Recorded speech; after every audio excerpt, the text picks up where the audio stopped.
अब जहां आसक्ति थी उससे द्वेष, और दूसरे से अभीष्ट भोग प्राप्त करने का लोभ का प्रादुर्भाव हुआ। लोभ के प्रादुर्भाव से बुद्धि भ्रष्ट हो गई। अब इस प्रकार क्रम बदलता चला गया, उससे भी आते नहीं। और वो बहुत माया ऐसा रूप रख करके सामने आती जाएगी कि आपको लगेगा नहीं ये नहीं, ये क्या सुख है। फिर उसके बाद उससे भी बढ़कर, क्योंकि वो माया है, उससे भी बढ़कर अब आप कहां तक भागेंगे। फिर आपकी वो दुर्दशा होने लगती है कि आधी छोड़ पूरी को धावे, पूरी मिले ना आधी पावे, कुछ हाथ नहीं लगा, पूरा जीवन बर्बाद हो गया।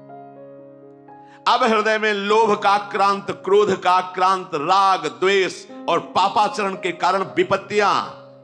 जो धर्म बचाता है, धर्मो रक्षति रक्षिता, तुम धर्म की रक्षा की तो अब तुम्हारी धर्म रक्षा करेगा, उसको तो तुमने छोड़ दिया, अब रक्षक कोई है नहीं, पीस के चला देती है माया। चलती चक्की देख के दिया कबीरा रोए, दो पाटन के बीच में साबित बचा न कोई। चलती चक्की देख के दिया कमाल ठठाए, राह सहारे कील के तो बाल न बांका जाए। इस संपूर्ण सृष्टि संचालन की कील है श्री भगवान। राधा राधा कृष्ण कृष्ण कृष्ण, राह सहारे कील के तो बाल न बांका। वो सब संभाल लेंगे जो बिगड़ा हुआ है। एक बार तो आप कदम रखो अध्यात्म में। अब वो क्या करता है, सारा नाटक करने लगता है केवल अपनी वासनाओं की पूर्ति के लिए। चाहे वो धर्माचरण का नाटक हो, चाहे सेवा का नाटक हो, समाज कुछ भी, वो केवल नाटक करने लगता है अपनी वासना की पूर्ति के लिए। वो केवल नाटक करने लगता है धन के लिए। धर्म का बहाना, सेवा का बहाना और धन प्राप्ति की चाह, वासना की पूर्ति की चाह, यही पाप चाह है और यही उसकी दुर्गति कर देती है। इसलिए अपने मित्र बनो। क्या, जब इंद्रियां आपको विषयों में फंसाने जा रहे हो, उसी समय शास्त्र की बातें, गुरुजनों की बातें तुरंत हृदय में लाओ और उसे काटो। पर यहां ऐसा नहीं होता, हम फंसने के लिए राजी। ये माया ऐसी मीठी छुरी है, अपने हाथ से गला काट लोगे। ऐसा मीठा जहर है, अपने हाथ से मांग के लड़ के पालोगे। नहीं नहीं, आप मुझे दीजिए, जो होगा देखा जाएगा, ऐसा जहर है। हितैषी मित्र वही है, वही विद्वान है जो ऐसा करने से अपने को रोक ले। बहुत सुंदर ये प्रसंग है साधकों के लिए, अध्यात्म मार्ग के पथिकों के लिए। अगर वो ठीक से चलेगा तो जैसे आकाशवाणी होती है, ऐसे उसके हृदय में वाणी प्रकट हो जाएगी। आकाशवाणी जैसे नहीं हुई, भीम जी जा रहे थे, आगे मत जाना, युधिष्ठिर जी जा आगे मत जाना, आगे सिद्ध और देवताओं का प्रवेश है, कोई अपराध बन जाएगा।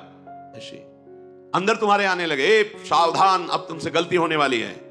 और वो ऐसी वाणी होगी जो स्पष्ट सुनाई देगी, और आप अगर स्वीकार करेंगे तो आगे बढ़ जाएंगे। किसी से पूछने का प्रश्न का उत्तर ही नहीं, अंदर ही सब आ जाएगा।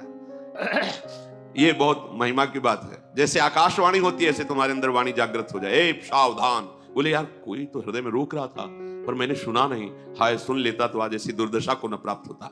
यदि आप ठीक से चलोगे तो बाहर प्रश्न करने की जरूरत नहीं, अंदर ही आपको उपदेश प्राप्त होना प्रारंभ। यह अध्यात्म मार्ग है, ये बहिर्मुख मार्ग नहीं, अंतर्मुख मार्ग है। राग रूपी दोष के कारण 3 प्रकार से अधर्म की वृत्ति बढ़ने लगती है।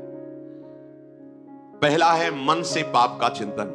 कलयुग में नहीं लगता है, पर मन से पाप का चिंतन होते ही संकल्प बन जाता है, क्रियाओं में उतार देता है। इतनी सामर्थ्य कलयुगी पुरुष की नहीं कि मन से किए हुए चिंतन को रोक सके, संकल्प ना बनने दे, क्रिया ना होने दे। तो मन से चिंतन का पाप नहीं लगता, पर वो जब उसका चिंतन हुआ, संकल्प बना, तो क्रिया तुम रोक ही नहीं सकते। पहला है मन का चिंतन, दूसरा है वाणी का पाप, तीसरा है क्रिया का पाप। अगर इन तीनों से अच्छी तरह से अपने को बचा लिया जाए तो कभी हृदय में क्लेश बाहर से पहुंच ही नहीं सकता। बाहर क्लेश में परिस्थिति है, पर आप आनंदित हैं। अगर आपका हृदय क्लेशित है तो इन 3 में से कहीं एक भी होगा, तभी वो प्रवेश किया। या तो वाणी के द्वारा पाप हो रहा है, या आपके शरीर के आचरण के द्वारा पाप हो रहा है, या आपके मन के संकल्प पाप में बन रहे हैं। प्रवेश का अवसर मिल जाएगा, नहीं क्लेश हो ही नहीं सकता। जिस हृदय में नाम चल रहा है, निष्पाप है, उसका हृदय जल कैसे सकता है, क्लेशित कैसे हो सकता है? वहां तो आग लगती है भगवत मिलन की, विषय की चाह कहां। जो ऐसे नीच स्वभाव वाले पाप परायण मनुष्यों से मित्रता स्थापित कर लेता है, समझ रहे, मन से पाप का चिंतन, शरीर से पाप की क्रियाएं, वाणी से पाप की बातें बोलना, ऐसे लोगों को जो मित्र बना लेता है उसको उसी लोक की प्राप्ति होती, वही दुर्गति होती जो उसकी होती है। मित्र भी बहुत होश से बनाना चाहिए। जाके प्रिय न राम वैदेही तजिए ताहि कोटि बैरी सम यद्यपि परम स्नेही। मुझे पापाचरण में लगा रहे हो अपनी मित्रता की दुहाई देकर, ऐसा मित्र हो ही नहीं सकता। मित्र तो वो होता है जो कुपथ निवार सुपंथ चलावा, गंदे मार्ग से हटा के अच्छे मार्ग में चलाए, उसे मित्र कहते। वो तो शत्रु है, अपने को मित्र घोषित करके हमारा पतन कराना चाहता है। जो मनुष्य पापात्मा होता है उसे धर्म की प्राप्ति नहीं होती, अर्थात उसे सुख की प्राप्ति नहीं होती, अर्थात उसे बार बार विपत्तियां, दुख और पराजय ही मिलती है। बार बार प्रश्न होता है कि प्रयास करने पर मैं सफल क्यों नहीं हो पाता? क्योंकि कोई टांग खींच रहा है, तुम्हारी ऊपर चढ़ने नहीं दे रहा। कौन है वो? तुम्हारा किया हुआ पाप कर्म तुम्हें आगे नहीं बढ़ने दे। ये तो आप अच्छे से समझ लो, वो हृदय के अनुभव की बात करते हैं। जहां गलती होगी तो तुम शरणागत हो, तुम्हें आगे जन्म में नहीं भुगतना है, अभी भुगतना है। क्योंकि कैसे भी हो तो श्री जी के ना, आप देख लेना, अगर गलती करोगे तो इसी, अब आगे के लिए तो नहीं, क्योंकि बहुत कृपा है, वो तो विश्वास करो। शरणागत हो, जैसे भी हो, मेरी महारानी जो नेक हो न रिस्कहूं, भूली हूं न हो सकी, स्वभाव है। पर मेरे प्रीतम का जो विधान है तुरंत भोगना होगा, तुरंत। ये जो पापाचारियों को तुरंत भोगना नहीं होता ना, क्योंकि इनको बहुत भोगना है। शरणागत को तुरंत उसका दंड मिलेगा, 2 4 6 दिन में, 10 दिन में देख लेना। अगर थोड़ी भी गलती हुई है तो आपको झुकना पड़ेगा, आपको जलना पड़ेगा, आपको रोना पड़ेगा, आपको कष्ट भोगना पड़ेगा तुरंत, क्योंकि वो ब्याज सहित आगे नहीं मिलना है। तुम शरणागत हो, तुरंत हिसाब होगा। पर जो पापाचारी जन होते हैं, वो जब पापाचरण करते हैं तो उनको तुरंत पुण्य लगा दिया जाता है उनके साथ। अब उनको लगता है कि मेरे पाप का कोई परिणाम तो मिल नहीं रहा, बड़ी मस्ती है, पर वो जान नहीं रहे कि जिससे मस्ती आ रही वो तो खत्म हो रहा है। अब जो हमने नई फसल बोई, पुराना जो पाप है जब मिलेगा तो मस्ती की क्या बात, श्वास लेने लायक नहीं रह जाओगे। बहुत सावधान। उपासक को चाहिए कि जिन सुखों को तुम भोगों में ढूंढ रहे हो वो वहां नहीं है, वो तुम्हारे अंदर है। सुख राशि तुम्हारा स्वरूप है, आनंद सिंधु भगवान तुम्हारे हृदय में बैठे, तभी विश्राम मिलेगा। मान लो, अगर ये बात तुम्हारी अभी समझ में नहीं आ रही तो मान के चलोगे तो समझ में आ जाएगी। सबके भीतर महासुख है, बाहर नहीं है। हम सब बाहर ढूंढ रहे हैं, आज तक कोई सुखी नहीं हुआ।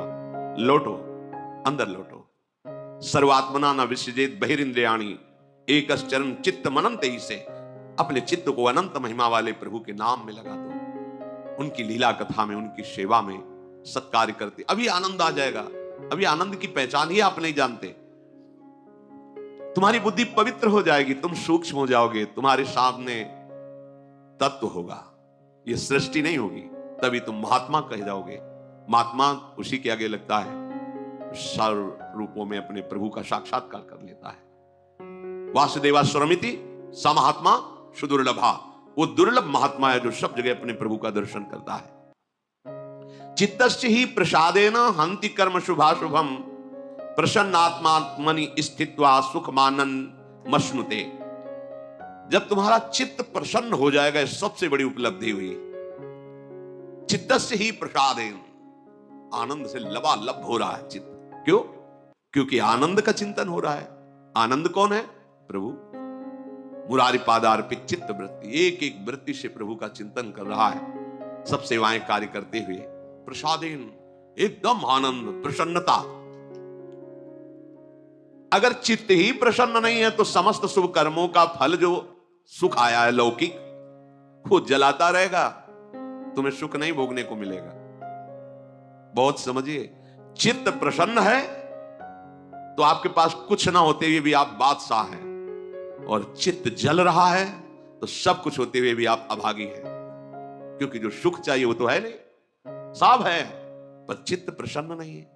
चित्त कभी भोगों के संग्रह से या भोगने से प्रसन्न नहीं होता, हर्षित होता है, और हर्षित का परिणाम शोकित होता है। प्रसन्नता होती, ब्रह्मभूता प्रसन्नात्मा न शोचति न कांक्षति, जिसे तत्व का ज्ञान या भगवत साक्षात्कार हो जाता है। अखंड आनंद, परम प्रसन्नता। मानो, मान लो तो आनंद का अभी आप सोच भी नहीं सकते किसे आनंद कहते हैं। जिसका अंतःकरण हर समय प्रसन्न रहता है, वो अक्षय महासुख को प्राप्त होता है। जैसे किसी को अच्छा अच्छा भोजन पवा दिया जाए खूब यहां तक, इसके बाद उसको खूब भोजन रखा जाए,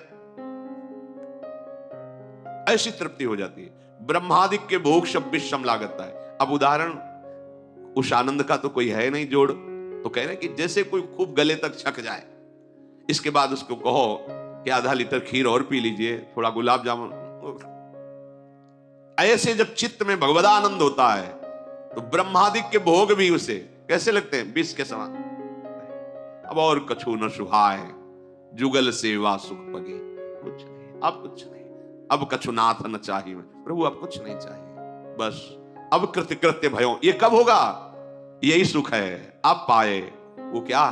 चित्त का प्रभु के चिंतन में लगे रहना। कैसी होती है ऐसे चिंतन करने वाले की हृदय स्थिति? बोले जैसे वायु रहित स्थान में दीपक जलाया जाए तो एक तार लो, ऐसी होती है प्रसन्न आत्मा का भगवत चिंतन। स्वाभाविक हर समय चल रहा है।